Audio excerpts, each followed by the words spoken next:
At New Year's Eve parties, the only sound you expect to hear is music, laughter, and the countdown to midnight. But in that glittering ballroom in Miami with 200 guests clinking champagne glasses and chandeliers glowing overhead, the sound that cut through everything was the sharp crack of my mother's hand colliding with my face. The force sent my diamond earring flying across the marble floor, skittering, until it stopped at the edge of the dance floor, catching the light like a fallen star. People gasped, champagne spilled, and even the band stopped mid-note. The reason for it? Because I refused to hand over the keys to my penthouse worth $2 million right there in front of everyone during the reception speeches. My father had taken the microphone, his voice booming with false pride, announcing that I was gifting my prized home to my younger sister, Isabella. When I said no, when I dared to defy their script, the room went silent until my mother struck me. That was the last sound anyone expected to hear before midnight. I stood frozen, my cheek burning under the heat of that slap while the countdown clock on the stage still blinked toward the new year. The world around me blurred for a moment. I could hear whispers. Did she just slap her? Over a penthouse? Who refuses their family like that? The sting on my face was sharp, but sharper still was the humiliation of being ambushed in front of every business contact, every family member, every so-called friend, gathered for Isabella's perfect night. My name is Alexis Carter. I'm 31 years old, and while the city outside was preparing to celebrate a new beginning, I had just been reduced to nothing by the people who were supposed to love me most. That slap wasn't only punishment. It was a declaration that in my family's eyes, I would never be more than the difficult, stubborn daughter. The one too career-focused, too independent, too masculine, too unwilling to bend. Isabella was the princess, the golden child, everything my parents ever wanted. And me, I was always expected to give, to sacrifice, to disappear when her needs came first. The night had started with all the trappings of a dream. The Grand Miramar Hotel's ballroom was transformed with white roses and gold accents, the kind of decor Isabella had been dreaming of since she was 12. Guests in gowns and tuxedos filled the room, crystal glasses catching the light of chandeliers that sparkled like ice. I'd contributed $50,000 to make it possible, though no one mentioned my name once when people complimented the setting. When I arrived earlier that afternoon, my mother's eyes scanned me from head to toe. "That dress," she said, pursing her lips. "Couldn't you have chosen something more feminine? You look like you're going to a board meeting." I smoothed the silk of my navy gown. Elegant, tailored, yes, the kind of thing I wore to boardrooms. "Good evening to you too, Mom," I said evenly. She didn't answer. Instead, she glanced toward Isabella, who was glowing in her silver gown. Now that's how a proper bride looks. So radiant, so graceful. It wasn't new. It had been the same comparison my entire life. I was too ambitious, too outspoken, too unwilling to play the role of the sweet, accommodating daughter. Isabella, on the other hand, was their dream come true. Beautiful, pliant, traditional, everything I wasn't. My father called out from across the ballroom, "Alexis, can you check the seating arrangements, but don't reorganize everything like you always do?" His voice carried a note of irritation, as if I'd been an inconvenience simply by existing. I bit my tongue. The seating chart was a disaster. Divorced couples placed side by side, rival business partners lumped at the same table, but pointing it out would only make me the difficult one again. What they didn't know, what I had never told them, was that I wasn't just some middle manager at an anonymous company. I was senior vice president of development at an international investment firm overseeing the entire Asia-Pacific expansion. I managed deals worth tens of millions, negotiations that made headlines in the Financial Times. But in my family, none of that mattered. To them, success meant finding a husband, quickly producing grandchildren, and smiling politely while Isabella took center stage. "Family comes first, Alexis," my father said, as I adjusted a crooked centerpiece. He stepped beside me, his tone patronizing. "You'll understand that when you have your own family, if you ever settle down." I forced a thin smile, my jaw tightening. At 31, my unmarried status was apparently a greater failure than anything else I had accomplished. The whispers from relatives stung as much as my mother's slap would later. "Still no ring," one cousin murmured. "All that time in the city you'd think she'd have met someone." My Aunt Lydia smirked. "Poor Carol. At least she has Isabella giving her grandchildren soon." Laughter rippled around me. Laughter at my expense, and no one even tried to hide it. When I mentioned the penthouse in casual conversation just to correct someone who called my home a tiny apartment, they laughed outright. A penthouse. Oh, Alexis, you and your big city exaggerations.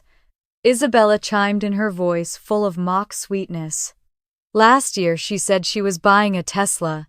Can you imagine I had bought the Tesla? It was parked outside, but I smiled and let them think they were right. Because in this family, proof didn't matter. My word alone was always dismissed. My phone buzzed during the cocktail hour. A message from my building's concierge confirming delivery to my 4,500 square foot penthouse the next morning. The one with floor-to-ceiling windows overlooking the city skyline, purchased in cash after I closed the Singapore deal. That penthouse wasn't just real, it was my proof. Proof that I had made it. Proof that I didn't need their approval. Proof that every hour I'd spent working every sleepless night on red-eye flights had been worth something. And yet, in this family, proof was nothing. I was invisible, a ghost only summoned when they needed money, connections, or favors. Earlier that year, I had wired $50,000 when my father said the wedding was getting expensive. I had used my network to get Isabella featured in a bridal magazine. I had upgraded their honeymoon suite with my hotel points. None of that was mentioned. None of that mattered. Instead, my father whispered to my mother, thinking I couldn't hear. "After the toast, we'll announce the penthouse. She won't dare say no in front of everyone. Too proud to cause a scene." My mother's reply: "She doesn't need it. She doesn't even have a family to fill it." Those words sealed it for me. They weren't asking. They weren't even pretending to respect me. They had planned an ambush. And when the moment came when my father proudly declared to 200 guests that I was giving away my home like some party favor, I knew I had to choose. I could surrender, keep the peace, and live forever as their scapegoat. Or I could say no and risk everything. I said no, and then came the slap. As the sting spread across my cheek, I knew one thing with absolute clarity: I was done playing their game. Done being the invisible daughter. Done being sacrificed for Isabella's fairy tale. In the silence that followed, as all eyes turned toward me, and the clock blinked down to midnight, one thought pulsed through my mind. All it will take is one call, and everything will change. The cold air outside the ballroom stung worse than the slap. I stepped onto the marble terrace, gripping the railing as fireworks rehearsals cracked over the bay. My cheek throbbed, but what hurt more was the certainty that this wasn't an accident. It had been years in the making. That slap was only the latest chapter in a lifetime of being overlooked, dismissed, excluded. Christmas came back to me first. 2 years ago, the family gathered around a glittering tree in our parents' mansion. Isabella sat in the center, draped in pearls, unwrapping a velvet box with a diamond bracelet from Mom and Dad. I received a scarf, cheap, synthetic, clearly bought at the last minute. Everyone applauded her gift, her glow, her worth. No one noticed the tight smile I wore while folding that scarf neatly into its box. Thanksgiving had been no different. The long mahogany table was set for 20 candles, flickering wine flowing. My father's business partners sat at the main table beside Isabella. Me, I was placed at the far end by the kitchen door next to the waiter who kept refilling water glasses. When I quietly mentioned the seating seemed off, my father waved a hand. "Don't reorganize everything like you always do." My place was always on the margins, physically and emotionally. And my birthday. The year I turned 28, the family threw a grand party for Isabella's 23rd. Balloons, champagne towers, a catered feast. My own birthday, 3 weeks later, passed without a word. No call, no card, not even a text from Mom. When I asked if she'd forgotten, she sighed. You're an adult now, Alexis. Birthdays don't matter after a certain age. Funny, they still mattered for Isabella. I gripped the terrace railing tighter, nails pressing into the cold metal. The injustice had piled up for years, disguised as jokes brushed off as family tradition. They called it love, but it felt like betrayal. And still I had given. I had been the one wiring money whenever Dad said the family business was in trouble. I had covered the down payment on Isabella's first condo, only to watch her abandon it a year later for a bigger house gifted by our parents. I had arranged internships, secured interviews, smoothed every crisis with my contacts. To them I was useful but never beloved. The truth was I had built something they didn't even believe existed. My penthouse wasn't a fantasy, wasn't a little apartment. It was 4,500 square feet of glass and steel, purchased outright after I closed the Tokyo expansion. Floor-to-ceiling windows with views of Biscayne Bay. A sanctuary, filled with modern art, a grand piano I rarely had time to play, and silence. The kind of silence you only know when you've worked 80-hour weeks and bought freedom with your own sweat. Yet in their eyes I was still the girl, too stubborn, too ambitious, too cold. My promotion to Senior Vice President of Development was nothing compared to Isabella's engagement ring. My contracts in Singapore and Seoul, worth millions, were nothing compared to Isabella's bridal magazine feature. I was seen as a woman with no family, and therefore, in their logic, with no real value. Laughter echoed in my memory. Aunt Lydia's smug chuckle, still no husband, still no children. Poor Alexis. Uncle David's patronizing tone. Not everyone can have a modest, cozy life. Nothing wrong with renting, kiddo, the way Mom would explain me to strangers. She's very particular, too picky for her own good. They turned my independence into a flaw, my success into emptiness. And then there was Isabella standing on her pedestal, basking in favoritism. She knew the power she had in their eyes. She once whispered to me at Christmas dinner, "No matter what you do, they'll always love me more." She wasn't wrong. Tonight had only confirmed it. They had planned the penthouse ambush. My parents' words still rang in my ears. She won't dare say no. Not in front of everyone. They underestimated me. They thought humiliation would cage me. The terrace door creaked open behind me. I didn't turn already, knowing it wasn't a friend or an ally. It was Isabella. Her heels clicked softly against the marble as she approached. "Sister," she said, voice dripping with faux concern, "you didn't have to make such a scene. Everyone's talking about you now, not me."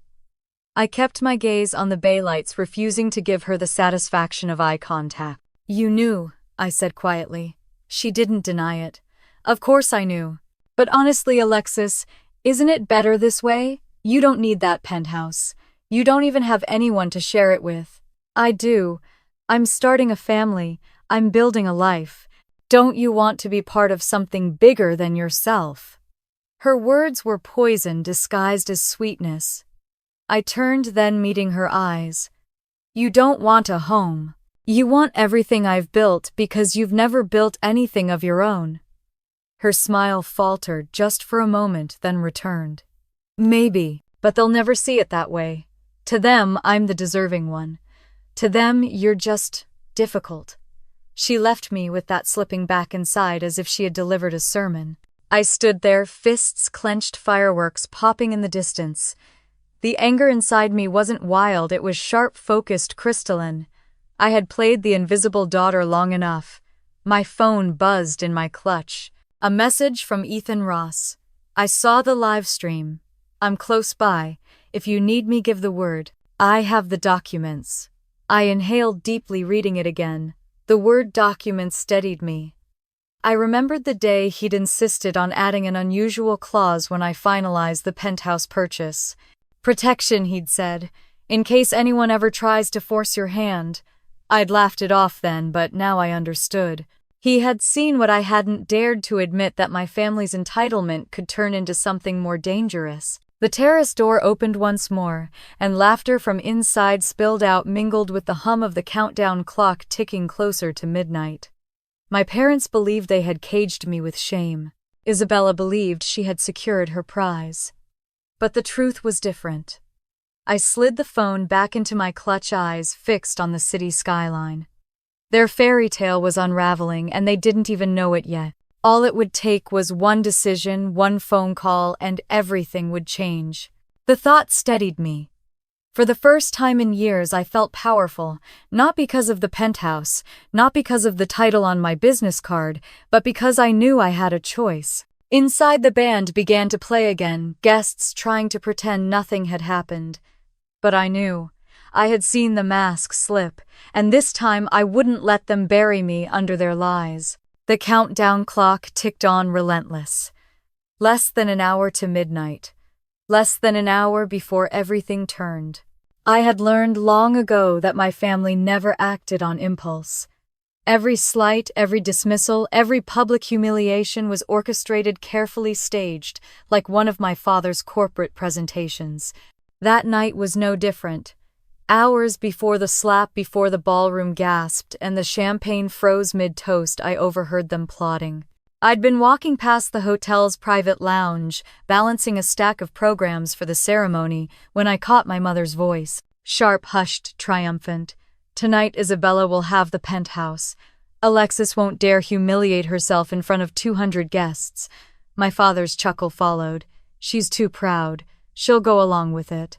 And if she doesn't, we'll remind her what family loyalty means. No one refuses family." My stomach had dropped then, but I didn't walk in. I pressed my back to the wall, heart hammering, listening as they sealed the plan. "Once Richard announces it," my mother said, "we'll have applause on our side. Who would dare take it back after that?" They had chosen the New Year's Eve party because of the spectacle. Guests from the family business world, potential clients, even investors from overseas. It was theater, and I was cast in the role of the dutiful older sister, offering up her most valuable possession as proof of love. They didn't care about me, only about appearances. When I stepped into the ballroom later, I saw the trap clearly. The tables glittered with gold chargers and crystal glasses. But the real display was the guest list. Rival companies seated side by side to watch how my family managed its legacy. Journalists mingled with bankers, their eyes trained on every detail. A single misstep would ripple through Miami's business community by dawn. I saw faces I recognized from my own work, executives I had negotiated with in Tokyo, men who had shaken my hand after multi-million-dollar contracts. They didn't know the truth. To them, I was just Alexis, the overlooked daughter. My parents had always painted me that way. Stubborn, unmarried, childless, less than. And then there was Isabella standing in the middle of it all like a silver statue. Her gown shimmered with sequins, her hair styled into perfect waves. She laughed with cousins, accepted compliments with practiced humility, and every so often her eyes flicked toward me with quiet triumph. She knew exactly what was coming. She didn't need to say it, her smile said it all. "It's already mine." I thought about Lucas, her fiancé. A month earlier he'd texted me after too many drinks. "I know this isn't fair, they shouldn't push you like this, but I can't fight them, you know how they are." I had stared at that message for a long time, realizing even he understood what Isabella refused to admit, that she was complicit in taking whatever she wanted, knowing the family would always hand it to her.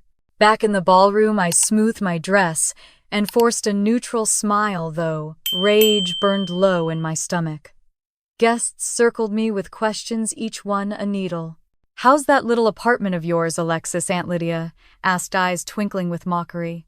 "It must be cozy." "It's a penthouse," I corrected gently. The laughter that followed was crueler than words. "A penthouse. Oh, darling, you always exaggerate," Uncle David scoffed. "Not everyone can live in luxury. There's no shame in being modest." Isabella swooped in with her sugary tone. "Last year she said she was buying a Tesla. Can you imagine? I thought of the Tesla parked outside the penthouse waiting for me across the bay. Proof didn't matter here. My truth never did. But there were witnesses, now more than 200 of them. And one of them had his phone propped up on the table, the little red light blinking live stream. I caught the reflection in a wine glass, realizing the entire night was already being broadcast beyond these walls. My humiliation wasn't just for 200 pairs of eyes, it was for thousands, maybe tens of thousands. I excused myself, clutching my phone as if it were armor. A message glowed on the screen from Ethan Ross Clause 19.4. I have the documents. Say the word. I remembered the day he insisted on that clause. We had been in his office papers spread across a mahogany desk. You need protection, he said firmly. Families can be your worst enemies. This ensures if anyone tries to coerce you, they'll hit a wall of legal steel. I had rolled my eyes, then thinking he was being dramatic. But he had known, he had seen through the glossy facade of family dinners and holiday cards. My gaze swept across the ballroom again. Isabella glowing, my parents beaming, the crowd ready to cheer on the announcement. They thought they were untouchable. They thought I would fold under pressure as I always had. A chill ran through me, sharp and invigorating. I was no longer the invisible daughter. I had a choice. The band struck up a lively tune, but I barely heard it. My mind was already racing ahead, imagining the toast, the applause, the eyes turning toward me. They expected surrender. They expected compliance. They expected silence. Instead, I would give them confrontation. My phone buzzed again. Ethan's message was shorter this time, urgent decision before midnight. Live stream already at 5,000 views. They don't know what's coming. I exhaled slowly, letting the rage crystallize into something steadier resolve. If they wanted to use me as the spectacle of the night, I would use the night itself. They thought New Year's Eve would be the perfect stage for their manipulation. They were right, but they had miscast the lead. As the clock ticked toward midnight, as laughter and chatter filled the glittering hall, I knew one thing for certain. This was no longer about a penthouse. This was about my dignity, my freedom, my revenge. And when the time came, I would not be the one cornered. They would be. The ballroom shimmered like a jewel box, but to me, it felt like a pressure cooker ready to blow. Laughter echoed off the gilded walls, champagne flowed, and a string quartet played near the stage. But under it all was the thrum of expectation. My cheek still burned faintly from the slap, but that pain had sharpened into something steadier, an anchor holding me upright in the storm. Everywhere I turned, whispers followed. Why won't she just give it up? One woman muttered behind her napkin. What's she even going to do with that space? She doesn't even have a family, another chimed in. A man I barely knew leaned toward his table-mate. If she loved her sister, she'd hand it over. What kind of daughter says no to her parents? Each word felt like a shove against my back, pushing me toward the corner they had designed for me. Family pressure disguised as love, coercion camouflaged as tradition. I lifted my glass and let the champagne fizz on my tongue, forcing my hands to stay steady. My eyes drifted across the room. At one table sat executives from firms I'd courted in Asia, men who had once shaken my hand with respect. At another sat potential partners of my father's company, people who could destroy his reputation with a single tweet about what they had witnessed tonight. The irony stung. My professional life was impeccable, but in this room I was just the difficult daughter. I thought of my penthouse, the sanctuary I'd carved out for myself. Every inch of it earned no inheritance, no will, no parental safety net. Just endless hours of work, a promotion clawed through sleepless nights, contracts negotiated in languages I had to learn on the fly. It wasn't just a property. It was the proof of my existence, of my boundaries. The crowd pressed closer. A cousin smirked openly. Come on, Alexis, don't ruin the night. Penthouse apartment, it's all the same. Isabella actually needs it. Someone else piped up. Be reasonable. She's starting a family. You're just alone. The word cut deeper than they knew, but I refused to flinch. They wanted to see me crack. They wanted revenge for my refusal. They weren't going to get it.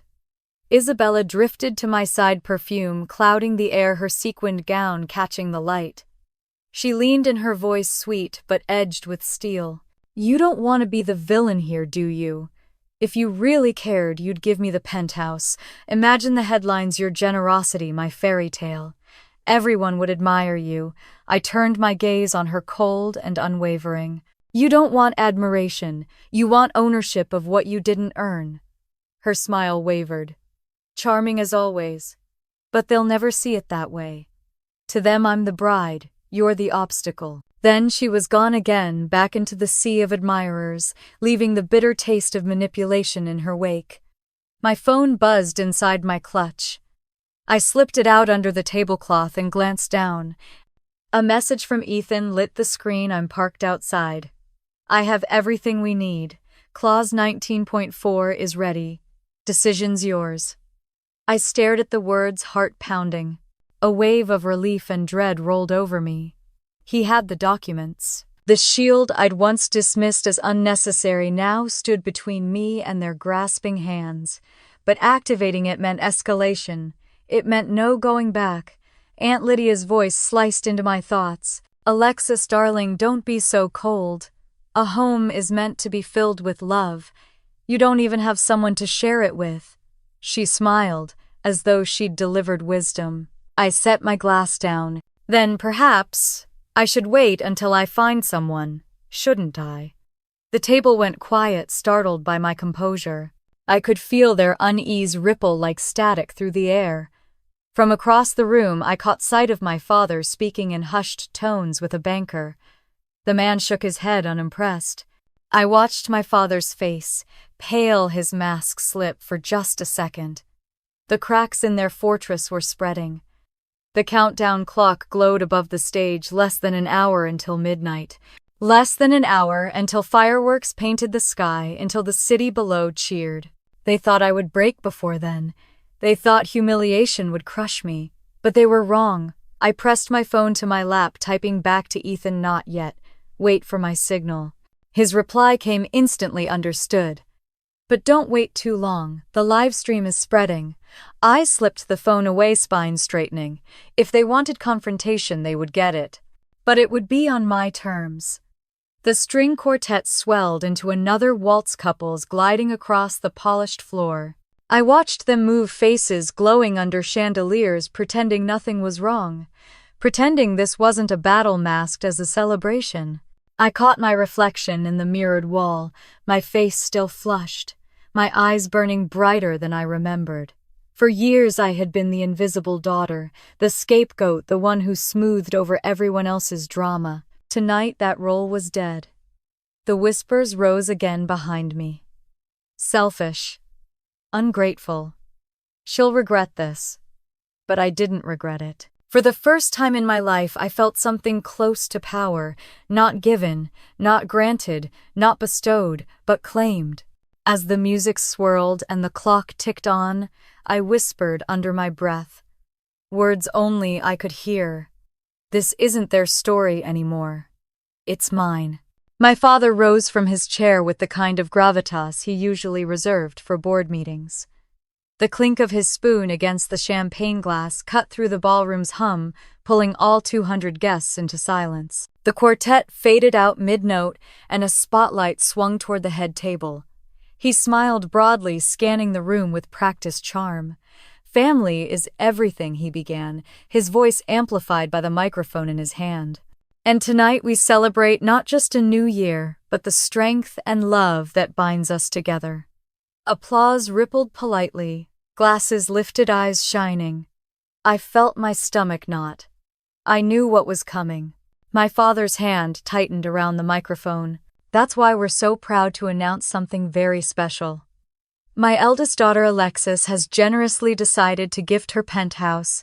Yes, the one overlooking Biscayne Bay, to her sister Isabella and her future husband. A home to begin their married life. The room erupted. People gasped, clapped, even stood. So generous, someone cried. Another woman dabbed her eyes. What a blessing to witness. Cameras flashed, phones rose high, capturing the supposed fairy tale moment. At the center of it all, Isabella placed a hand over her chest, eyes wide in mock surprise. Oh my God, Alexis, really you would do that for me? But the curve of her lips betrayed her, a tiny smirk tugging at the corners. She had known all along. I rose slowly, setting my glass down with deliberate calm. "I'm sorry," I said, my voice carrying without the need of a microphone. "This is the first I'm hearing of it. And no, I haven't agreed to anything." The clapping, faltered hands, lowered whispers surged. My father's smile froze. "Sweetheart," he said through the microphone, "don't be difficult. Tonight is about love, about family. Don't ruin it." "I'm not ruining anything," I replied evenly. "But my home is not up for discussion." My mother snatched the microphone from him, her tone sharp. "This is a gift from our family. Don't embarrass us in front of everyone." I heard the murmurs rise, some sympathetic, most condemning. "How selfish," a man muttered. On her sister's wedding night, another whispered. Aunt Lydia leaned forward from her table. "Alexis, it's family. You don't even have children. What use is that penthouse to you?" Uncle David joined in, laughing under his breath. "She's always been too ambitious for her own good. Maybe this will finally make her useful." My hands curled into fists at my sides, but my voice stayed calm. "My usefulness is not measured by what I give up for Isabella." Gasps, murmurs. The atmosphere thickened, the weight of disapproval pressing against me. Isabella's voice trembled as she picked up her own microphone. I thought you loved me enough to help me start my life." She looked down, lashes wet with perfectly timed tears. "Why are you doing this to me?" The crowd shifted. Several women murmured, "Poor thing." A man near the back actually booed. My phone buzzed in my clutch. I slid it open discreetly. A message from Ethan, livestream at 7K viewers. "Want me in?" My pulse quickened. I looked across the ballroom and spotted it, a phone on a tripod, its red light glowing. Brian's cousin streaming the whole spectacle. Every cruel word, every shove disguised as encouragement, every humiliation broadcast to thousands. I slipped the phone back into my clutch and raised my head high. "This isn't generosity," I said clearly. "This is coercion, and I won't be a part of it." The room roared with reaction. "She's ungrateful. She's heartless. What about family loyalty?" My mother's face purpled. "After everything we've done for you, you can't do this. One small thing, you disgrace us." I kept my eyes steady on hers. "You gave everything to Isabella. What I have, I earned, and I'm keeping it." The silence that followed was louder than the protests. Cameras snapped, glasses rattled, the band looked down awkwardly at their instruments. My father's mask of charm cracked completely, sweat glistening at his temple. Isabella's tears smudged her makeup, streaking her cheeks like war paint. In the corner, the red light blinked on, steady and merciless. The world was watching. My phone buzzed again. Ethan's message was shorter, this time signal. I breathed deeply, spine straightening. For years I had been the ghost of the family, the invisible daughter, the scapegoat. But tonight, with the whole city as witness, I wasn't invisible anymore. I lifted my chin, letting my gaze sweep across the stunned faces, and said, "The penthouse is not available." The words echoed final and unshakable as the countdown clock ticked toward midnight. My mother's heels struck the ballroom floor like warning shots as she stormed across the dance floor. She still clutched the microphone, her knuckles white, her face burning with fury. "You will not humiliate this family," she hissed, the words magnified through the speakers. And before I could take a breath, her hand whipped through the air and landed hard against my cheek. The crack of skin on skin echoed through the hall, louder than the string, quartet louder than the countdown clock blinking above the stage. My head snapped to the side, my hair falling across my face. A diamond earring, the one I'd bought myself after closing the Singapore deal, flew off, glittered in the chandelier light, and landed 10 feet away with a delicate ping. The entire room froze. 200 guests held their breath, champagne glasses hovering midair. Even the children at the back went silent, eyes wide. For a moment, it felt as though the world had stopped turning. Heat spread across my cheek, sharp and stinging, but I didn't lift a hand to it. I kept my arms steady at my sides. I had faced CEOs who wanted to devour me, negotiations where millions were at stake. I wasn't going to crumble because of her. Not here, not now. I walked forward slowly, heels clicking against marble until I reached the earring. I bent down, picked it up, and carefully reattached it all under the harsh gaze of the crowd. The silence stretched unbearably broken, only by the sound of the clasp snapping shut. Then I straightened, smoothed my navy dress, and looked my mother square in the eye. "It's still mine," I said, my voice steady, ringing clear across the ballroom. "And no slap in the world will change that," gasps rippled. Someone dropped their fork. Cameras clicked frantically. My father lunged forward, snatching the microphone back. "Stop this nonsense. Alexis, remember what family means. Family comes first.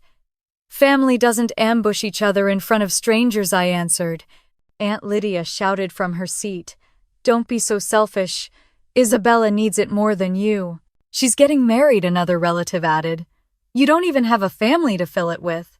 Their words landed like stones, each one heavier than the last. But instead of breaking me, they hardened something inside. I'd spent 31 years bending under their weight. Tonight, I refused. Isabella dabbed her eyes dramatically with a napkin, mascara smearing. I thought you loved me enough to give me this. I thought you wanted me to be happy." My lip curled before I could stop it. "Your happiness doesn't require my home. It only requires my obedience. And I won't give that either." The room erupted again, whispers, murmurs, disbelieving stares. My mother looked like she might faint, her hand trembling around the microphone. My father's face blanched, the veins in his neck straining. And then a new sound, the soft buzz of my phone inside my clutch. I slipped it open beneath the table. A message from Ethan, livestream at 20K viewers. Say the word. I looked up sharply. The red light blinked from the back of the room, someone still streaming, broadcasting my family's cruelty to the world. What they had meant as private coercion had become public evidence. Tables turned, I thought, my pulse quickening. My father tried again, voice shaking. "You can buy another place, Alexis.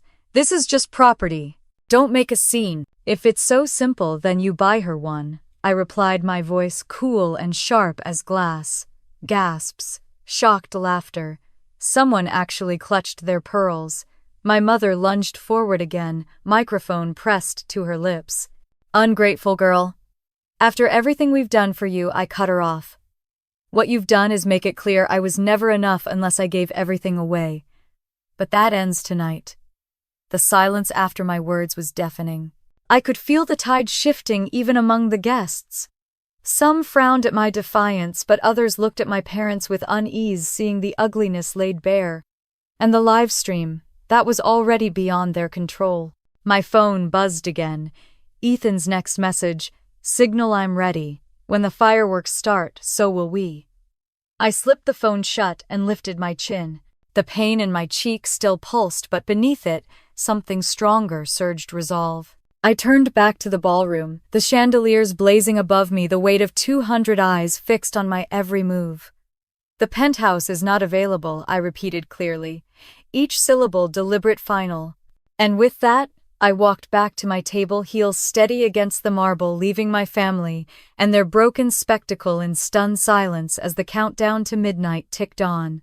The ballroom doors shut behind me with a muffled thud, and for the first time that night, I could breathe.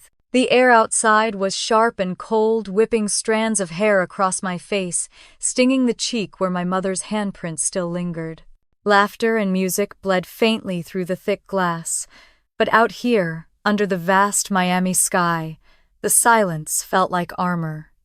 I gripped the stone railing of the terrace, my fingers biting into the cold surface. Below, Biscayne Bay shimmered under the glow of fireworks rehearsing for midnight. Boats clustered in the water, their lights reflecting like jewels on black silk.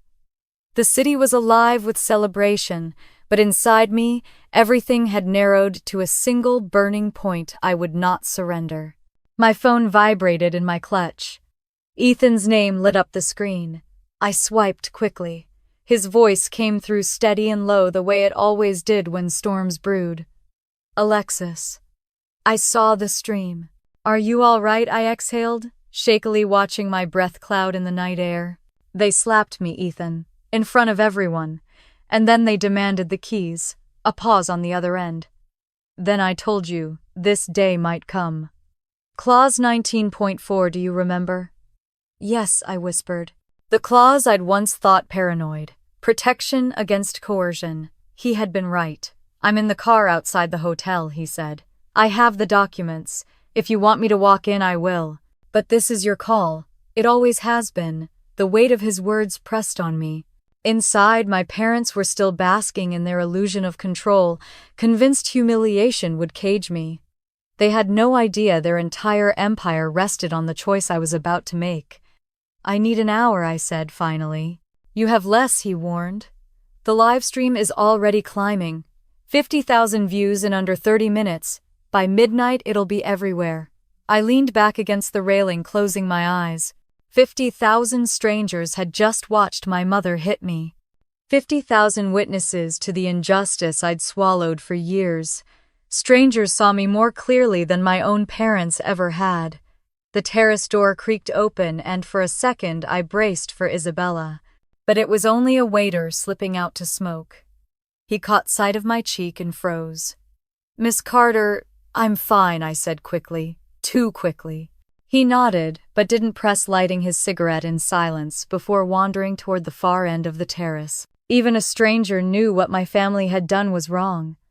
I turned back to the bay, clutching my phone. Ethan's voice echoed in my ear from our last conversation. The moment you let them take something, they'll never stop. You set the boundaries, Alexis, or they'll erase them. Boundaries. That word had haunted me for years because in my family I had none. Every Christmas, every Thanksgiving, every birthday, I'd been the one to give, to bend, to smooth over chaos. My reward had been invisibility.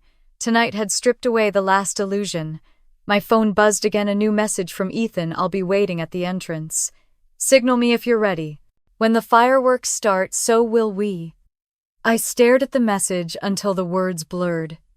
Inside, the clock was ticking toward midnight.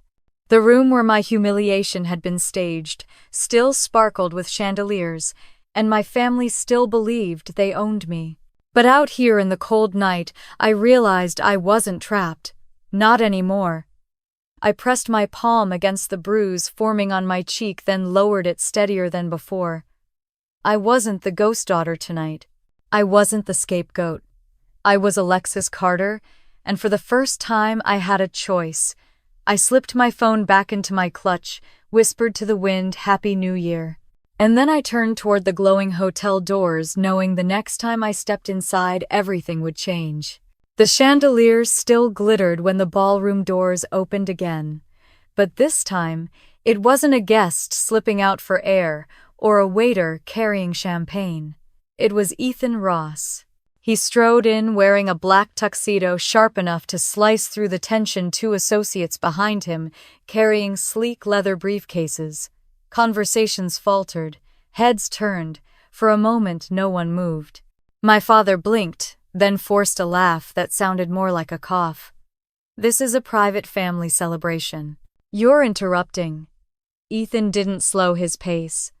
His voice carried across the marble floor with calm authority. Correction. This is no longer private. It became public the moment someone streamed it live. I was called here by your daughter, and I have business that cannot wait.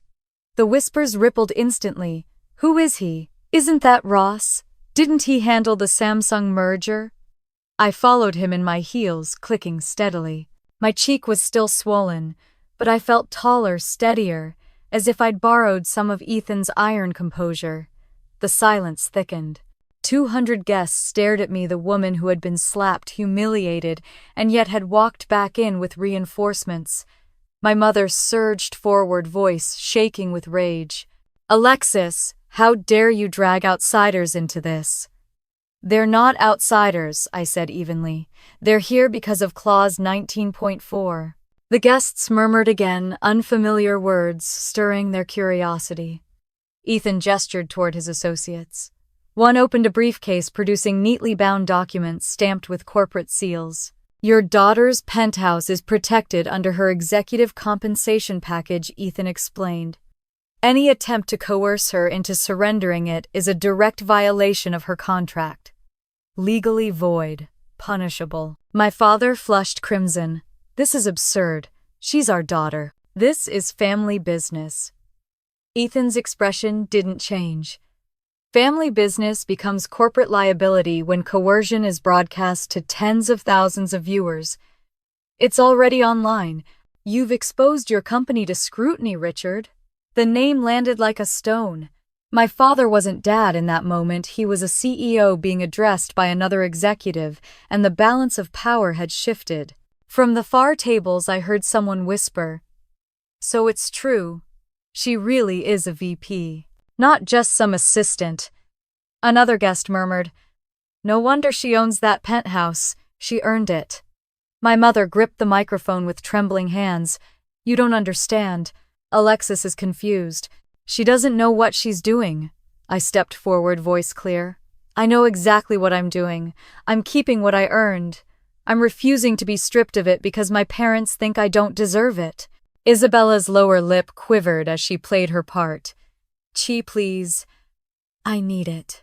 This is my chance to start a real family. Don't you want me to be happy?" My eyes locked on hers. "If your happiness depends on taking my home, then maybe you should question what you're really building." The room rustled with discomfort. Even a few relatives shifted uneasily, the performance of innocence finally wearing thin. Ethan lifted his phone, the live stream still playing. "Current viewership 100,000, he announced calmly. "This isn't just gossip anymore. This is evidence." Gasps shot across the ballroom. One guest covered her mouth. Another muttered, "This will ruin them." My father stepped closer, sweat gathering on his brow. "Alexis, stop this. You'll destroy us." I met his eyes, steady and cold. "I'm not destroying anything. You did that the moment you turned my life into a spectacle. I'm just refusing to play along." The countdown clock blinked above the stage, 10 minutes to midnight. Guests checked their watches, torn between the drama unfolding and the tradition they had come to celebrate. Ethan leaned close enough for only me to hear. "At midnight, we make it official. When the fireworks start, so does the fallout." I nodded, once my chest tightening, not with fear, but with a strange exhilaration. They had chosen the stage. They had written the script, but I was the one who would deliver the final act. I lifted my chin, turned back to the crowd, and said into the microphone, "You wanted a show tonight, fine, but the ending won't be the one you expected." The room erupted, gasps, murmurs, frantic shuffling. My mother's face drained of color. My father's hands curled into fists. Isabella's tears froze mid-cheek. The chandelier sparkled overhead, casting the whole room in gold as the clock ticked closer to midnight. The world outside waited for fireworks. Inside, so did I. The clock above the stage glowed like a beacon, its red digits ticking down the final 5 minutes of the year. The crowd shifted uneasily in their seats, torn between anticipation of the countdown and the wreckage unraveling before their eyes. My father clutched the microphone, sweat glistening on his forehead, while my mother stood rigid at his side, face pale but eyes blazing with fury. Isabella sat in her silver gown, hands pressed to her cheeks, as if she were the victim of some unspeakable cruelty.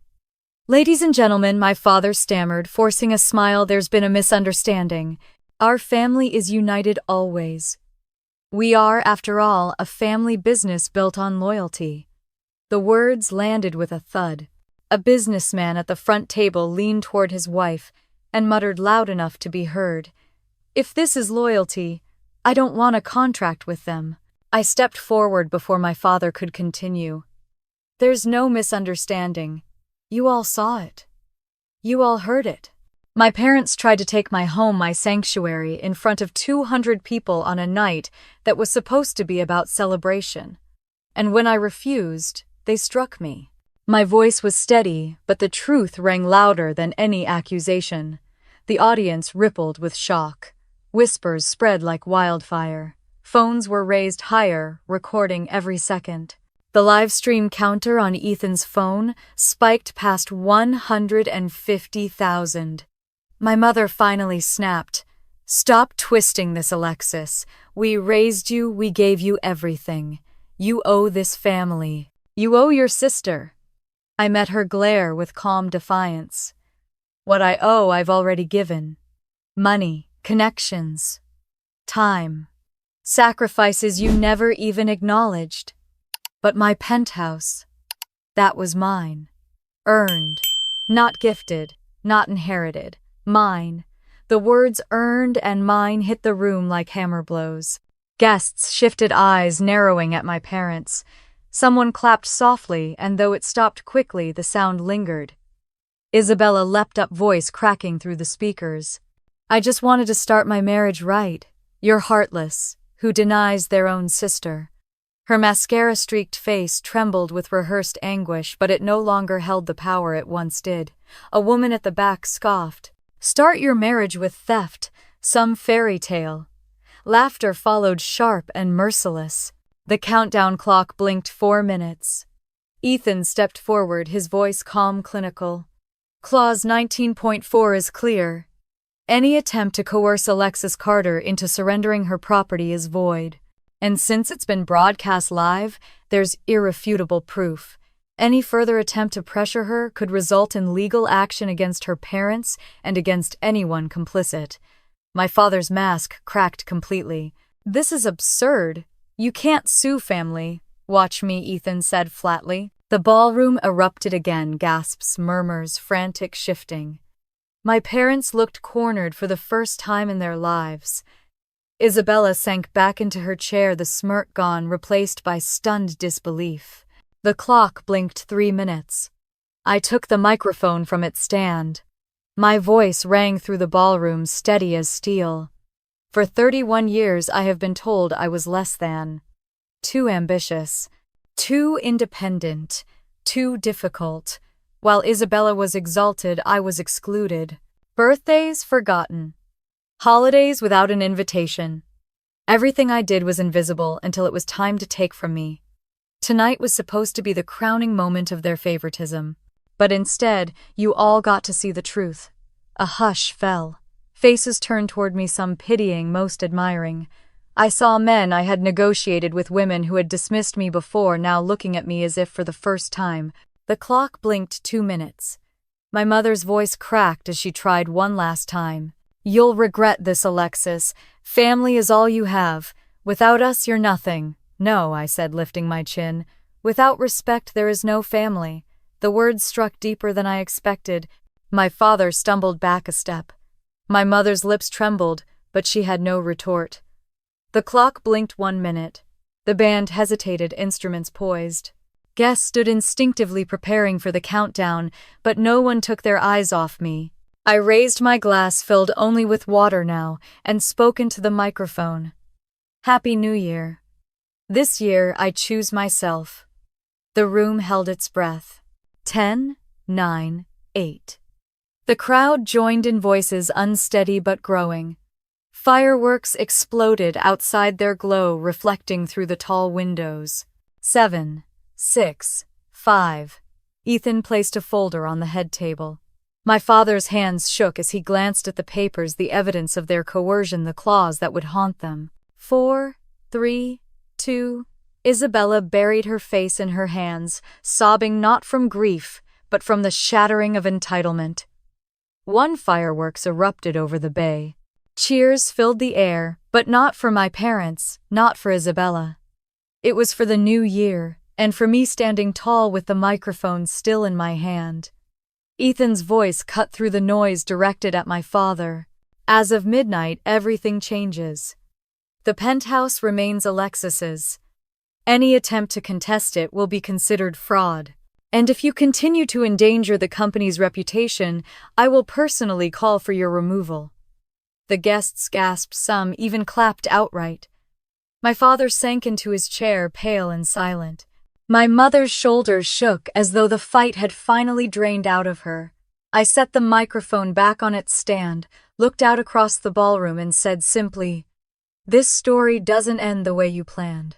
And as the fireworks blazed, the balance of power in my family shifted forever. The first morning of the new year should have smelled like fresh coffee and sounded like fireworks fading into memory. Instead, My phone buzzed non-stop, every vibration. Another headline, another message, another ripple from the chaos that had detonated in the ballroom hours earlier. Penthouse slap was trending #1 on Twitter. The video of my mother striking me had been clipped, slowed down, turned into a GIF, already shared hundreds of thousands of times. TikTok teens added sound effects, Facebook groups called it the slap that silenced Miami. Strangers were furious on my behalf, others incredulous. Who demands a penthouse as a wedding gift?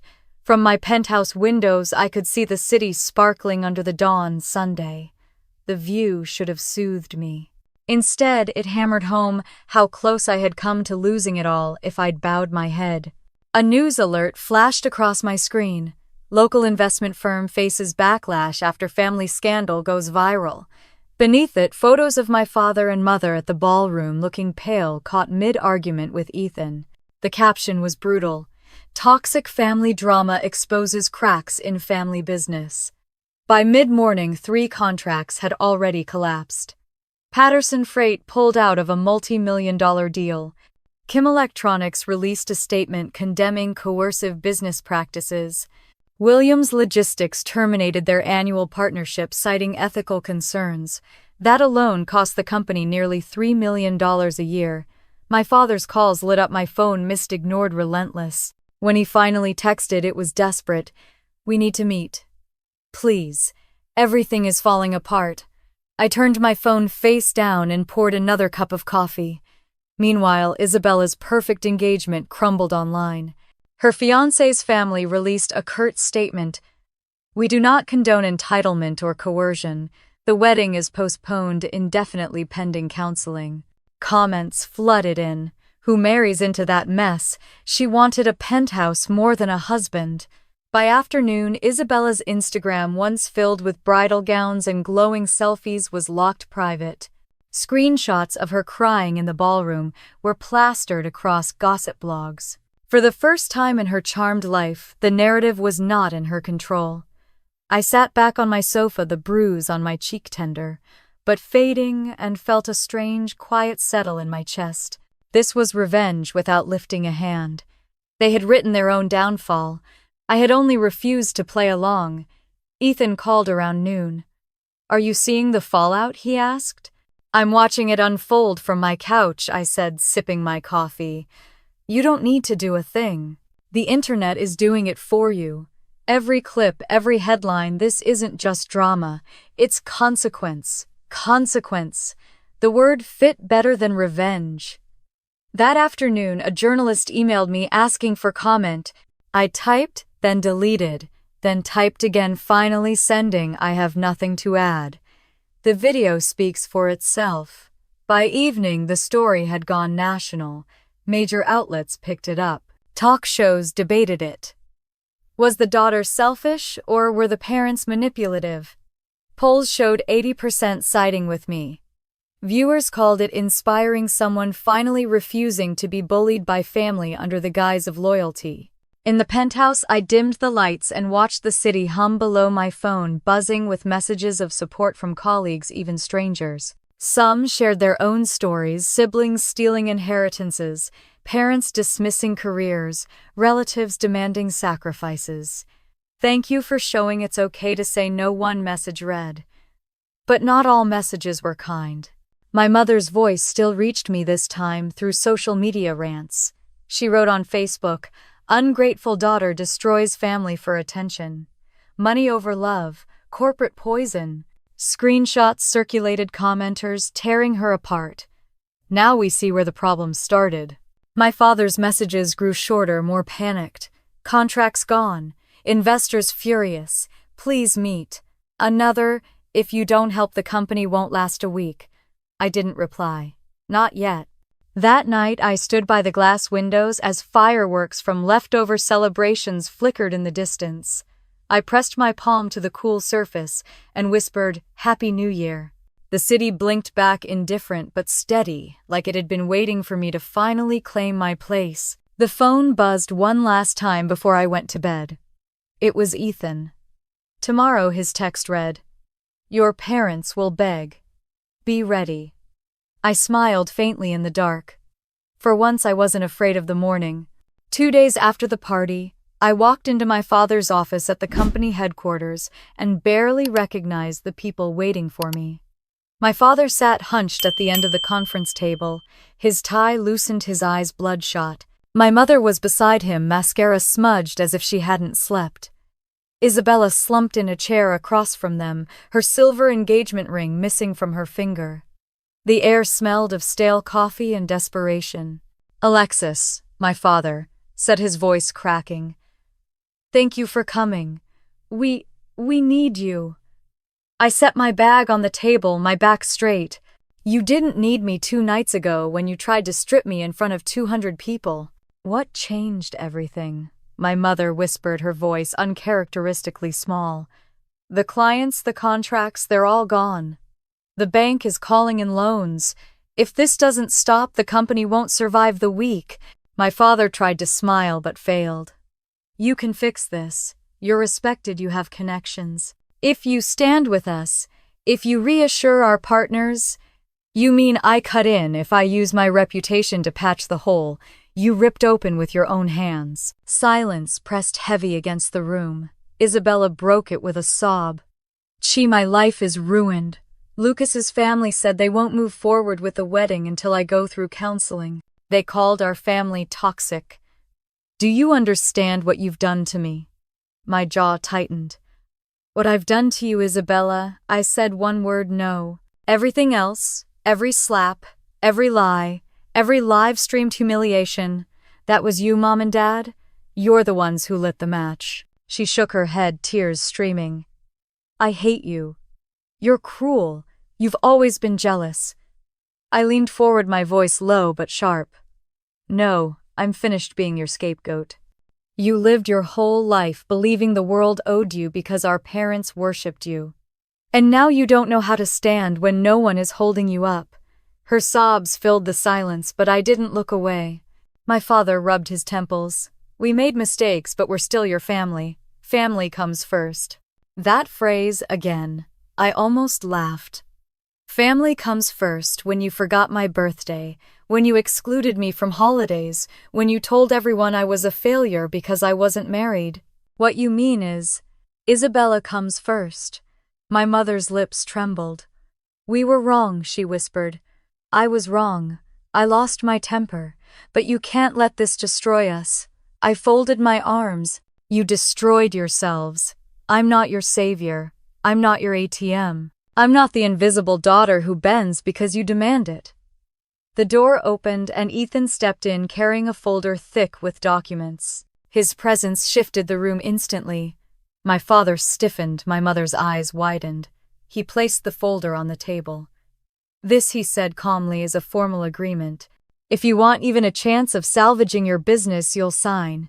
You will acknowledge Alexis's ownership of her penthouse permanently and without contest. You will agree never to interfere in her financial or personal life again. If you breach it, we will activate Clause 19.4 and initiate proceedings to remove you from leadership entirely." My father's hands shook as he reached for the papers. "This is blackmail." "No," Ethan replied smoothly. "This is consequence."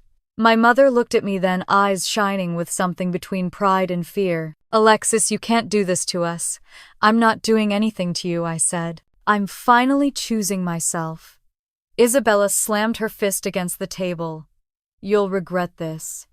You'll be alone forever." I stood gathering my bag. Alone is better than being someone's sacrifice. My father's pen scratched shakily against the paper. My mother hesitated, then signed as well, her hand trembling. Isabella pushed the folder away, refusing to touch it. Ethan closed the folder with a decisive snap. "It's done." I walked toward the door, pausing only once to look back at them. My father collapsed into his chair, head in his hands. My mother stared at the table as though she could will the signatures to disappear. Isabella glared at me, her face blotchy and red, but even her fury looked hollow now. "This isn't victory," I said quietly. "This is freedom, and I will never give it up again." Then I left them there in their office that suddenly felt smaller than ever as the sound of the city outside rose alive and indifferent. The first dawn of the year spilled gold across Biscayne Bay, flooding my penthouse with light. I stood barefoot against the glass, a mug of coffee warm in my hands, and watched the city wake beneath me. Boats cut white lines across the water, the skyline shimmered with possibility, and for once I felt no dread about the day ahead. The bruise on my cheek had faded to a faint blush, a reminder of where I had been, and proof of how far I'd come. The fallout from New Year's Eve hadn't slowed. My parents' company limped along, smaller now contracts, evaporated partners gone. Their empire was reduced to whispers and apologies that no one wanted to hear.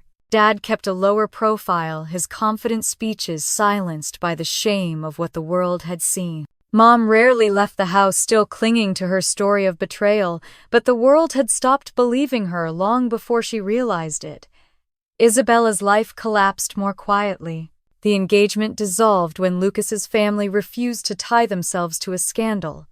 She locked her social media, moved out of the Coral Gables house my parents had bought her, and vanished into a silence she'd never known before. The golden child had finally learned what it felt like to stand without endless hands holding her up. And me, my story had become something else entirely. The company I worked for released a statement praising my resilience. Colleagues who had once underestimated me now quoted my words about respect and boundaries. I was promoted senior vice president for global operations, and suddenly doors I hadn't even knocked on were opening. Forbes called. Other firms sent offers. But I stayed. Not because I needed them, but because I had finally built a place where my worth was undeniable. I set my coffee down and scrolled through the flood of messages. Strangers wrote to me about their own families, about inheritances, stolen holidays, ruined years of being invisible. Thank you for showing me it's okay to say no. Your story gave me courage to set boundaries with my sister. Family doesn't mean you owe them your soul. Their words mattered more than any headline. They reminded me I wasn't alone. Ethan stopped by that afternoon suit jacket slung over his arm. You've become a symbol, he said, setting down a folder of press requests. Not for revenge. For freedom. I smiled faintly. I didn't ask for that. No one does, he replied. But you showed people that blood isn't enough. Respect is what makes family. And that's something people needed to hear. We stood together at the window, the city humming below us. For the first time in years, I felt a strange kind of peace. Revenge hadn't been the slapback, or the contracts lost it, was this moment standing in a home I had fought for, knowing I had chosen myself and won. That night, I curled on the sofa with a blanket, scrolling through the endless videos of fireworks from around the world. The one from Miami still made my pulse quicken, the countdown, the explosion of color, my voice ringing through the ballroom. This year, I choose myself. It wasn't just a declaration, it was a promise. And it's one I'll never break again. So if you're listening now, if you've ever been pushed aside, told you weren't enough, or pressured to give until you had nothing left, hear me when I say this: you don't owe anyone your hard-earned peace. Not your parents, not your siblings, not even the people who call themselves family, but treat you like property. What you build with your own hands is yours. What you choose for yourself is sacred. And the boundaries you set, those are your salvation. If you believe that too, if you've ever had to choose respect over approval, I'd love to hear your story. Comment boundaries matter below. Don't forget to like and subscribe if you want more stories of justice, self-respect, and turning the tables on those who underestimated you. Because sometimes the most powerful revenge is not destroying others, it's living free of them. And as the city lights sparkled through my windows, I whispered again to myself and to the night, Happy New Year. The year of me,